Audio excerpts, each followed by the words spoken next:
Maganda po topic natin na tingnan natin ano mas healthy, ano mas bagay sa'yo. Malunggay ba? Favorite natin to. Or talbos ng kamote. Parehong mura, masustansya. Sino mas bagay kumain ng malunggay? Sino bagay kumain ng talbos? Pareho pong healthy. Tingnan lang natin, meron silang difference pa rin. Unahin natin ang malunggay. Ang paborito nyo, ang daming luto ng malunggay. Very nutritious talaga ang malunggay. Maraming benefits, maraming luto. Ito, may corn sa nilagang manok. Pwede rin. Kung titignan nyo, mataas siya sa protein. Ang dami niyang vitamins and minerals. Ang tataas, B6, C, B2, vitamin A, magnesium. Dahil nga very green leafy kasi siya. Very green. Kung titingnan nyo yung benefits niya, ang dami po. Ito per 10 grams of malunggay, ito per 100 grams. Pag 10 grams lang, vitamin A niya, 18%, vitamin E, 67%, vitamin K, 158%, ang tataas. At napakaganda sa malunggay, tingnan nyo, calcium niya mataas para sa buto. At iron niya, 32% para sa dugo. Kaya mga buntis nga, binibigyan ng malunggay, pampataas ng iron, anemic. Kulang ang kinakain, kulang sa karne, kulang sa sustansya. Ayan, 32%. Tatanim mo lang yung malunggay. 10 grams pa lang yan. Pag tinaas mo pa nga, tingnan mo to 100 grams, sobra-sobra na. Lampas-lampas na sa numbers. Okay? Mataas din ang malunggay sa antioxidants. Diba? Antioxidants, anti-cancer to. May quercetin, chlorogenic acid, nakita nila. Napakaganda. Tumataas yung antioxidant level pag kumakain ng malunggay. Kaya mga iba nga, ginagawa ng ang capsule din yung malunggay. Di ba? Ginagawang powder. Pero sa akin, itong dahon mismo, healthy po siya kainin. Ang gulay, malunggay man, ibang gulay, kangkong, or yung talbos ng kamote, compare natin, parehong maganda for diabetes. Lowers blood sugar levels. Mababa glycemic index nila, parang 25 lang. Ibig sabihin, kahit kumain kayo maraming malunggay, maraming talbos ng kamote, hindi tataas ang blood sugar nyo. Ayan, pag kumakain nito, bumababa pa nga yung blood sugar. Napakaganda. Imbis na iba kainin nyo. Reduces inflammation. Ang mga gulay, may anti-inflammatory, pang-arthritis, pang-ibang sakit. Meron kasi siyang isothiocyanates. Ito yung tinitingnan nilang component na nakakabawas ng pamamaga ng katawan. Nakakababa ng cholesterol. Paano? High fiber siya, di ba? High fiber reduces cholesterol, napakaganda. Maganda rin sa puso. At may konting pag-aaral, pwede siya sa mga arsenic toxicity. Kung merong mga poisoning, nakakatulong din siya. May konting pag-aaral. So, tulad na sinabi ko, napakaganda. Ang dami niyang benefits. Okay, kaya nga nilalagay sa bread, di ba? Kaya sikat na sigat. At mabilis lang, tatanim mo lang. Kami, lagi ako nagtatanim ng malunggay. Diba, hinahalo natin.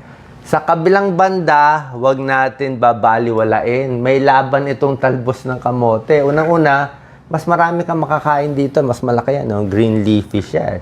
Malunggay, medyo maliit, mapait, diba? Mahirap din kainin. Ito, talbos ng kamote, mura lang siya. Ayun, napakaganda. Yung sweet potato mismo, kamote, okay ang kamote, kaya lang medyo maraming carbohydrates So, medium glycemic index yon para sa diabetes. Itong talbos, mababa to, good for diabetes.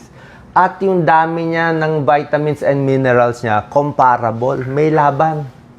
May laban, vitamin A niya, 21%, vitamin K, 87%, vitamin C, 18%. Comparable ito, may laban sa malunggay. Pampalakas ng immunity dahil mataas sa vitamin A, vitamin C, maganda sa digestion. Ang talbos ng kamote, mas panalo sa digestion. Paano kasi, malalaki mga dahon niya di ba? So, more fiber siya. So, masakit ang tiyan, nagtitibi, okay yan sa tiyan. Kaya lang, pagkakain tayo ng maraming fiber, kailangan maraming ding tubig inumin. Maraming liquid, kung 8 glasses of water. Pag sinabi naman 8 glasses of water, hindi naman talaga dapat tubig inumin. Kuminom ka ng buko, tubig na rin yun. Lemon water, tubig na rin. Kape, tubig na rin. Soft drinks, kahit ayaw natin, tubig na rin. So, maraming liquid dapat iinumin mo in a day, preferred natin water. Kung marami kang fiber kinakain.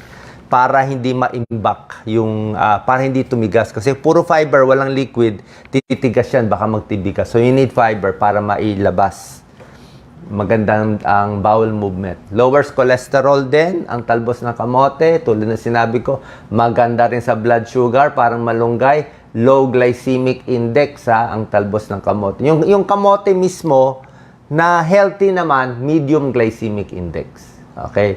Ang patatas, french fries, potato, yun ang medyo high glycemic na medyo ingat sa diabetes. So, ito, pinakamaganda to sa diabetes, ang baba, 25. Reduces inflammation, tulad na sinabi ko, hindi lang arthritis, Alzheimer's, heart disease, stroke, cancer. Posible mabawasan, pero wala pa talaga tayong clear studies. Paano hindi naman ginagawa ng pag-aaral talaga eh.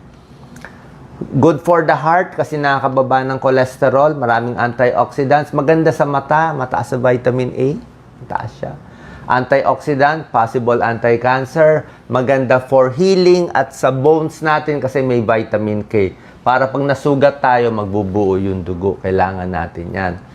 Kaya nga ang DOH, National Nutrition Council, ayan nire-recommend din ng mga healthy foods, talbos ng kamote, pati malunggay healthy din.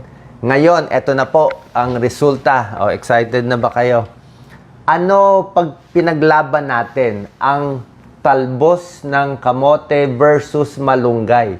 Side by side, ano mas marami? Ito per 100 grams. Tingnan natin sino panalo Sa unang tatlo, panalo ang talbos ng kamote sa dami ng fiber. Kasi nga mas fibrous siya. Di ba? Marami stem pa nga siya.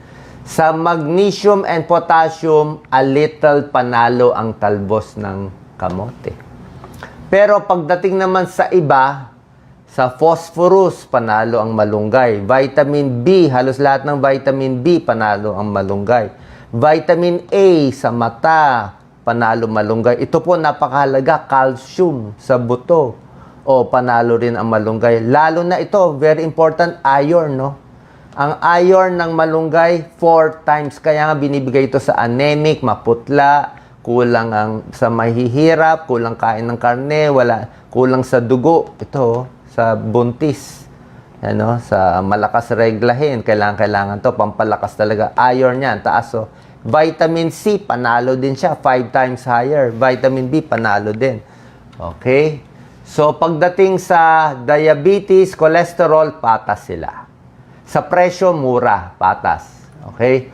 Pagdating sa protina, panalo ang malunggay. More protein. Pagdating sa mga ibang vitamin B, iba pang component, may ilan panalo ang talbos, 2, pero all the rest, panalo ang malunggay. So, pag ikukumpara natin, ito po, final score. Para siyang Miss Universe Vitamins and mineral score, halos patas 100, 100. Dito lang, lamang lang konti ang malunggay, 46 versus 24. Nung tinignan nila ilan yung component na mas panalo. So, mas panalo konti ang malunggay pag kailangan nyo sa calcium, sa iron, sa protina, pampataas kung anemic. Tapos, kung gusto mo naman fiber, mas busog, pwede rin yung talbos ng kamote. Okay? So, in short, parehong healthy pero may kanya-kanya pang konting lakas at konting dagdag na benefit. Sweet potato leaves, higher in fiber, magnesium, and potassium. Pero ang malunggay, moringa leaves, mataas naman sa iba lahat. B, C, B2, calcium, iron, at iba pa. Sana nakatulong itong video nyo para maengganyo yung mga bata at matatanda kumain nito kung gusto natin humaba ang ating buhay. God bless.